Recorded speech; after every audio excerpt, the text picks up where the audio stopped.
was wild stuff happening last night in the NHL. We had a handful of big games when it comes to the Eastern Conference playoff race, and it prompts the question that is the title of our show. Who's in the driver's seat in this Eastern Conference playoff race? The Penguins pick up a massive win. They're now just 2 points back of the Philadelphia Flyers and 1 point back of the Washington Capitals. I know Washington has a game in hand, but you also had the Islanders winning their third consecutive game. They're starting to heat up. They're actually the team that holds that second wildcard spot right now. Frank, who's in the driver's seat?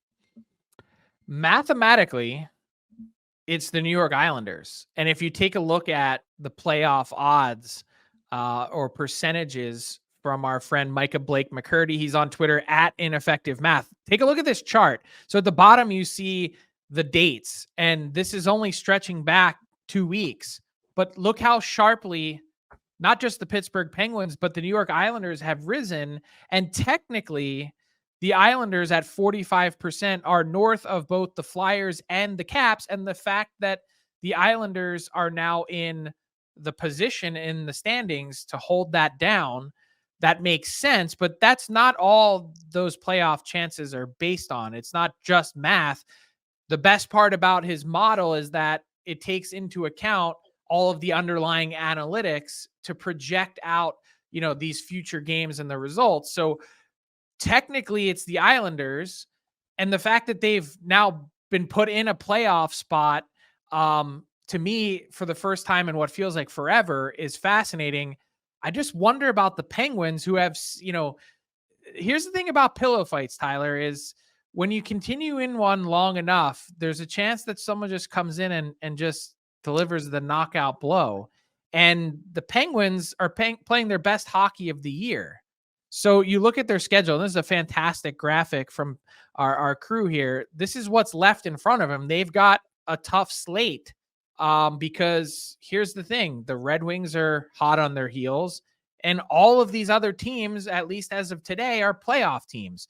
So Pittsburgh not only mathematically has their work cut out for them, but they've also got maybe arguably the toughest schedule left. So I'm going to stick with the Islanders, and it might be the Caps and Islanders that are in. And the fact that we have this conversation, Tyler, when 10 days ago we were like, 3 teams down to 2 spots. It's basically like 4 teams now for 2 spots, or maybe even 5. Yeah, it's suddenly been blown wide open. I will tell you one thing working against the New York Islanders, though, when you look at how many teams there are and how close they are, regulation wins, Frank. They're all the way down at 25 right now. The Capitals, 28. The Red Wings, 26.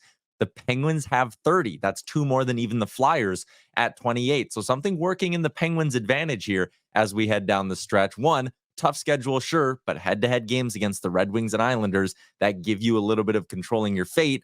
And all you need to do if you're Pittsburgh really is tie these teams, because you're going to own the tiebreaker. And that's massive. The New York Islanders have played 24 games that have extended beyond regulation. That's a banana sandwich. They have 15 loser points. It's wild. It's crazy. 9 overtime wins and 15 loser points. Like, how?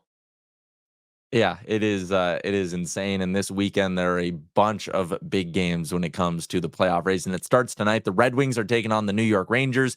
The Washington Capitals are facing the Carolina Hurricanes. And the Philadelphia Flyers going with Ivan Fedotov for his first NHL start as they take on the Buffalo Sabres. So the weekend gets going with a trio of big games when it comes to that Eastern Conference playoff push.